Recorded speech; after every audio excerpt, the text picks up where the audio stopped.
Assalamualaikum warahmatullahi wabarakatuh dan salam sejahtera. Terima kasih banyak kerana sudi datang untuk menonton video saya pada hari ini. Seperti biasa, bagi mereka yang baru pertama kali datang untuk menonton channel saya ataupun mereka yang masih lagi belum subscribe, saya mohon jasabik anda untuk subscribe ke channel saya, dan bagi mereka yang dah subscribe, saya mohon anda untuk kongsikan video ini kepada rakan-rakan serta ahli keluarga anda. Semoga apa yang saya nak kongsikan sedikit pada hari ini adalah satu perkongsian yang bermanfaat untuk kita semua, insya-Allah. Okey. Jadi hari ini saya ingin menjelaskan sedikit berkenaan dengan apa yang akan berlaku pada 20 April 2022, yang mana 20 April ni adalah hari untuk pembayaran pertama bagi pengeluaran khas KWSP. Okey, jadi saya melihat ada pelbagai komen sama ada di Facebook ataupun di YouTube yang mempertikaikan kenapa pembayaran lewat, nanti kenapa tak boleh dilakukan secara sekaligus dan juga sebagainya.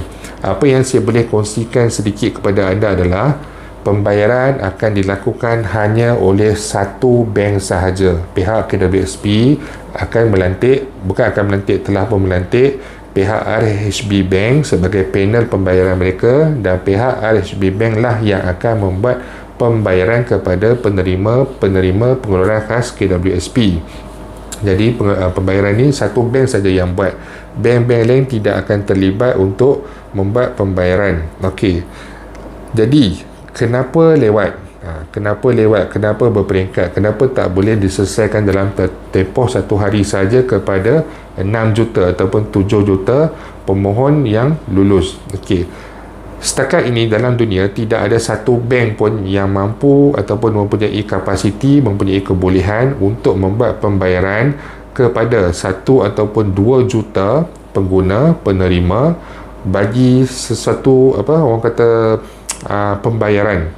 Tidak ada satu bank pun dalam dunia ini. Saya ada membuat semakan, saya ada membuat kajian, malah bagi negara-negara yang ada mengeluarkan mereka punya employer fund ni, seperti EPF dan juga sebagainya, Australia, New Zealand dan juga beberapa negara yang lain, saya pun dah lupa dah. Pembayaran mereka ini juga dilakukan secara berperingkat. Tidak ada satu negara pun ataupun satu bank pun di dunia ini yang mempunyai keupayaan untuk membuat pembayaran kepada 2 atau 3 juta penerima sekaligus. Jadi untuk 20 April ini, pembayaran kita semua akan dibayar secara berperingkat bergantung kepada tarikh permohonan dan juga kelulusan untuk pengeluaran khas KWSP ini.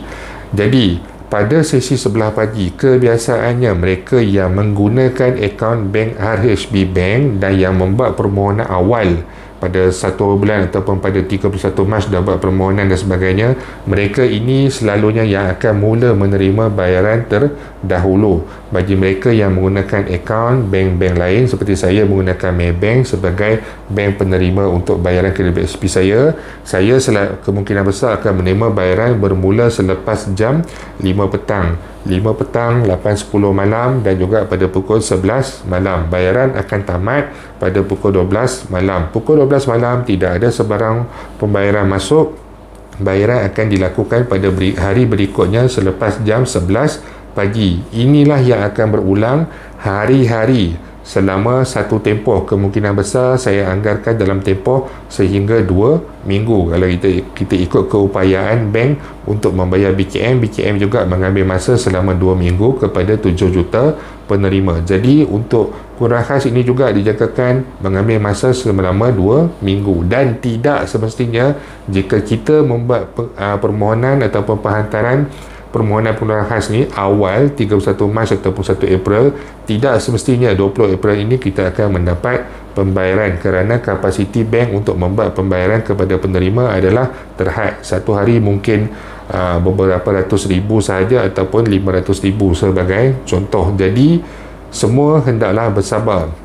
Pada hari yang demikian, pada hari yang sampai 20 hari bulan nanti, jangan menimbulkan sebarang spekulasi.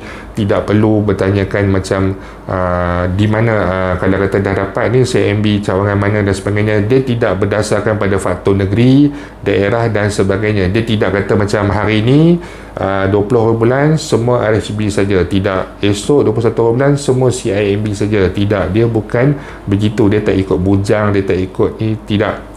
ada kaedah yang ditentukan oleh Kredit BSP, siapa yang akan menerima bayaran terdahulu dan juga siapa yang akan menerima bayaran pada hari-hari yang berikutnya.